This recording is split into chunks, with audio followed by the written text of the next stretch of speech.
Hello everyone, welcome back to my channel. So നമ്മുടെ cabin crew series ഇങ്ങനെ continue ചെയ്യുവാണ്. This is the vlog 3.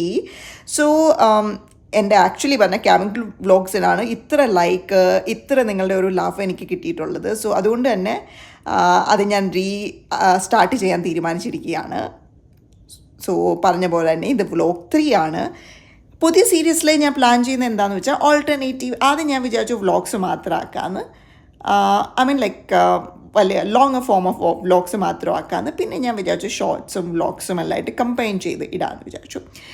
Almost പറ്റുന്ന ദിവസമെല്ലാം ഞാൻ post ചെയ്യുന്നതാണ്. അതിനകത്ത് ഒരുപാട് കണ്ടൻ്റ് ഉള്ള ദിവസം ഞാനത് ഒരു ഫുൾ വ്ളോഗായിട്ടും കുഞ്ഞു കണ്ടൻ്റ് ഉള്ള ദിവസം ഞാനൊരു ഷോർട്ടായിട്ടും അപ്ലോഡ് ചെയ്യാൻ തീരുമാനിച്ചിരിക്കുകയാണ്. സോ ഇന്നത്തെ ഫ്ലൈറ്റ് എന്ന് പറയുന്നത് ഒരു ഡെഡ് എൻഡിങ് ഫ്ലൈറ്റാണ്. ഡെഡ് എൻഡിങ് ഫ്ലൈറ്റ് ബേസിക്കലി പറഞ്ഞാൽ ഓപ്പറേറ്റ് ചെയ്യല്ല, പൊസിഷനിങ്ങിന് വേണ്ടി. അതായത് ഇപ്പം ഞാൻ പ്രസൻ്റ്ലി ട്രിവാൻഡ്രത്ത് നിന്ന് വേറൊരു സ്ഥലത്തേക്ക് തന്നെ കൊണ്ടുപോയി അവിടുന്ന് ഓപ്പറേറ്റ് ചെയ്യിക്കണമെങ്കിൽ ഈ ഒരു ഫ്ലൈറ്റിൽ, അതായത് ട്രിവാൻഡ്രം ടു ഫസ്റ്റ് ഇതിപ്പോൾ ഞാൻ ഷാർജയിലോട്ടാണ് പോകുന്നത്. ഇത് ഷാർജയിൽ ലാൻഡ് ചെയ്യാൻ പോവുകയാണ് നമ്മൾ. ഇത് താഴെ നിങ്ങൾ കാണുന്നത് this is A beautiful city of Sharjah. So ഷാർജയിൽ ഒരു ലാൻഡിങ് അപ്രോച്ചാണ് നിങ്ങൾ കാണുന്നത്. സോ ഞാൻ പറഞ്ഞു വന്നത്, അങ്ങനെ ഇവിടെ നിന്ന് തന്നെ വേറൊരു സ്ഥലത്ത് കൊണ്ടുപോയി ഫ്ലൈറ്റ് ചെയ്യിപ്പിക്കണമെങ്കിൽ അത് ആ പാസഞ്ചറായിട്ട് ഞാൻ കമ്പനിക്ക് വേണ്ടി പോകുന്ന ആ ഒരു പെർട്ടിക്കുലർ തിങ്ങിനെ we call it dead ending. So അങ്ങനെ ഒരു ഫ്ലൈറ്റാണ് നമ്മളിപ്പോൾ ചെയ്തുകൊണ്ടിരിക്കുന്നത്. എന്നിട്ട് അവിടെ പോയിട്ട് അവിടുന്ന് ബാക്കി ഫ്ലൈറ്റ്സ്, ബാക്കി സെക്ടേഴ്സൊക്കെ അവിടുന്ന് ഓപ്പറേറ്റ് ചെയ്യുന്നതാണ്. And the most amazing thing about these kind of flight എന്ന് പറയുന്നത്, ഇതിൽ നിങ്ങൾക്ക് ഓപ്പറേറ്റ് ചെയ്യേണ്ട, പണിയൊന്നും എടുക്കണ്ട, ചുമ്മാ തിരുന്നാൽ മതി. വീഡിയോസൊക്കെ ഷൂട്ട് ചെയ്ത് നിങ്ങളോട് ഇങ്ങനെ സംസാരിക്കാനൊക്കെ ഒരുപാട് ടൈം കിട്ടും.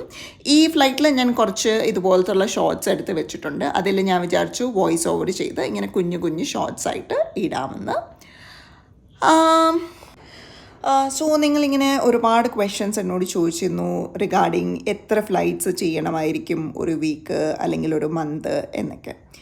സോ ഒരു വീക്കിൽ 40 hours ഓഫ് ഫ്ലൈയിങ് ആണ് നമുക്ക് ചെയ്യാൻ പറ്റുന്നത്. അത് ഏത് എയർലൈനാണെങ്കിലും, ഇന്ത്യയിലുള്ള എയർലൈൻ ആണെങ്കിൽ അക്കോർഡിംഗ് ടു DGC 40 ആണ് മാക്സിമം ഒരു ക്യാബിൻ ക്രൂവിന് വർക്ക് ചെയ്യാൻ പറ്റുന്നത്. അതിപ്പോൾ നമ്മൾ ഇൻ്റർനാഷണൽ സെക്ടർ ചെയ്യുകയാണെങ്കിൽ അതൊരു 3-4 ഫ്ലൈറ്റ് മാക്സിമം ചെയ്താൽ മതി. ഡൊമസ്റ്റിക് ആണെങ്കിൽ അതിൽ കൂടും. പിന്നെ ഒരു വീക്കിൽ നമുക്കൊരു ദിവസം ഓഫും കിട്ടും. അങ്ങനെയാണ് ഒരു വർക്കിംഗ് പാറ്റേൺ ക്യാബിൻ ക്രൂന്ന് പറയുന്നത്. ഇത് മാക്സിമം ചെയ്യുന്നതാണ്. ഇതിൻ്റെ കുറഞ്ഞ് ഇരിക്കും മോസ്റ്റ് പ്രോബബ്ലി. പിന്നെ എന്താ പറയുക, ഒരുപാട് പീക്ക് ടൈമൊക്കെയാണ്, ഒരുപാട് ബിസി ടൈം ആണെങ്കിൽ ഈ പറയുന്ന പോലെ മാക്സിമം ചെയ്യേണ്ടി വരും. സോ അതാണ് ഞാൻ ഇന്ന് അഡ്രസ്സ് ചെയ്ത ക്വസ്റ്റ്യൻ. ബാക്കി കുറേ ക്വസ്റ്റ്യൻസൊക്കെ ആയിട്ട് ഇനിയും കാണുന്നുണ്ട്. വരാം. ബൈ.